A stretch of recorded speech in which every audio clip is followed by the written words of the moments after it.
Brought to you by Haier, world's #1 home appliances brand.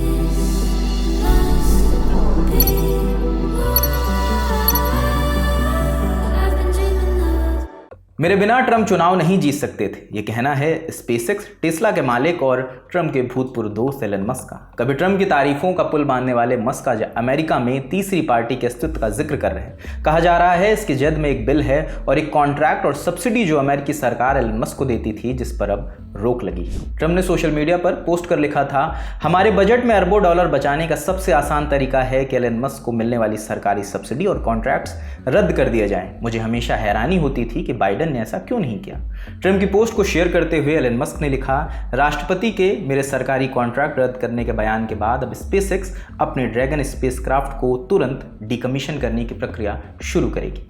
ये Musk का Trump पर पलटवार था। एलन मस्क ने यह पोस्ट भारतीय समय अनुसार 6 जून को सुबह 1:39 पर की थी। एक दिन पहले 5 जून को भारतीय समय अनुसार रात के 10:16 पर मस्क ने एक्स पर लिखा था, मेरे बिना ट्रम्प चुनाव हार जाते, डेमोक्रेट्स हाउस को कंट्रोल कर लेते और रिपब्लिकन सीनेट में 51-49 से हार जाते।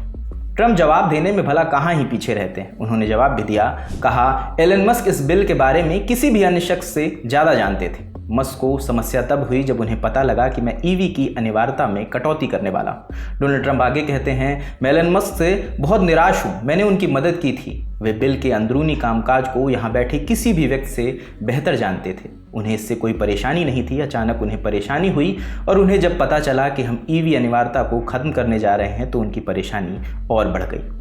जवाब में एलन मस्क ने लिखा, यह बिल मुझे एक बार भी नहीं दिखाया गया था। इस बिल को रात के अंधेरे में इतनी तेजी से पास किया गया कि कांग्रेस में कोई भी इसे पढ़ तक नहीं सका। आगे बढ़े उससे पहले उस बिल के बारे में ही बता देते हैं जिसका जिक्र ट्रम्प और मस्क कर रहे हैं। बिल का नाम है वन बिल ब्यूटीफुल ब्लिस। 1038 पन्नों का एक बजट रिकंसिलेशन बिल है। यह बिल अमेरिकी खर्च, राजस्व और कर्ज की लिमिट को लेकर एक महत्वपूर्ण बदलाव बताया जा रहा है। ABC न्यूज़ की रिपोर्ट के मुताबिक वन बिग ब्यूटीफुल ब्लिस मई में हाउस ऑफ रिप्रेजेंटेटिव में करीबी वोटिंग के साथ बड़ी मुश्किलों के साथ पास हुआ। अब यह बिल सीनेट में है जहां इसके पास होने की संभावना कम है, भले ही रिपब्लिकन का बहुमत हो। मस्क इस बिल के खिलाफ हैं क्योंकि उनका मानना है कि इससे अमेरिका का पहले से बढ़ा हुआ कर्ज और बढ़ेगा। खासकर इस बिल में इलेक्ट्रिकल व्हीकल सब्सिडी को खत्म करने का प्रस्ताव था जिससे उनकी कंपनी टेस्ला को नुकसान हो सकता है।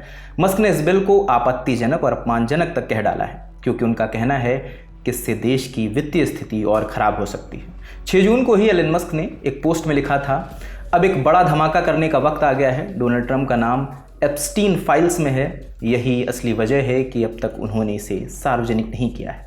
5 जून को मस्क ने एक्स पर एक पोल चलाया था। पूछा कि अब अमेरिका में एक नई पॉलिटिकल पार्टी बननी चाहिए जो उस 80% जनता का प्रतिनिधित्व करे जो मिडिल क्लास है। यानी मस्क ने साफ संकेत दिया कि वो डेमोक्रेट्स और रिपब्लिकन के बजाय किसी तीसरी राजनीतिक विकल्प को बहस में लाना चाहते हैं। मस्क अब ट्रम्प सरकार का साथ छोड़कर बाहर आ चुके हैं। उन्होंने एक्स पर पोस्ट कर लिखा था, मैं राष्ट्रपति ट्रम्प को धन्यवाद करना चाहता हूं कि उन्होंने मुझे फालतू खर्च को कम करने का मौका दिया। ट्रम्प और मस्क के बीच जवाबी बहस जारी है। जो भी अपडेट होगा वो हम आपको बताएंगे। इस खबर के लिए जानकारी जुटाई हमारे साथी आनंद और जिशान ने। कैमरे के पीछे दानिश है, मेरा नाम रजत है। देखते दलाल टॉक। शुक्रिया।